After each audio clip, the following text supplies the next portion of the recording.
This week I went for a pretrial motion hearing in federal court in Columbus, and I was reminded how fun it is to go there because it's like going into court for the first time, and you're really nervous because things are a lot more intimidating in federal court.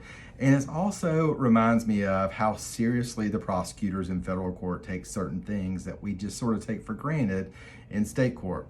I had a prosecutor who is extremely nice, extremely professional, like most of the prosecutors I deal with in state court, who came up to me a couple of days before and said, "Hey Ben, I want to make sure that you're aware of an ongoing investigation dealing with this officer who's involved in the case." That's something that I rarely will see in state court, and that sort of surprises a lot of people that you might not know about that sort of thing. If you didn't pull a personnel record through open records, you probably wouldn't know that an officer has an ongoing investigation. You wouldn't know that the prosecutor wouldn't actually think to disclose that to you. She came up to me and she said, "Hey Ben, I want to make sure that you knew about this." She said, not sure that it's relevant. I'm not sure that I have to disclose it under Giglio, but I just want to make sure you're aware of it.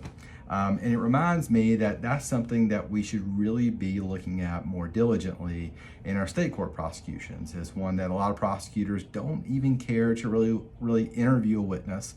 Certainly is something that they should be asking about, but it's something that we hardly ever have a prosecutor disclose to us. In fact, I can't think of, in over 1,000 DUI cases that I've managed to touch in the last 10, 15 years or so, a single instance in which a state court prosecutor has come up to me and said, "Hey Ben, I want to make you aware of this incident involving this officer." They just sort of assume that you know it, or if you don't know it, hey, that's on you as the defense attorney, and that should not at all be the way that it's approached. And her view, which I believe was very good and correct, was that I don't know whether or not it's relevant, but if it is relevant, I want to make sure that I'm disclosing it to you so that there's no problem at all. It's sort of the way that you approach whenever you've got a really good case. You don't want to throw in potentially harmful evidence that could result in a reversal of the conviction or a reversal of your verdict. If you've got a really good case, there's no reason to taint it with something that an error that you could have easily have fixed. And she just says, "Hey, I'm gonna lay all my cards out on the table. I'm gonna be as transparent as I can." And I wish that was something that we saw more often. Hope you guys have a great weekend, and I hope to see you soon.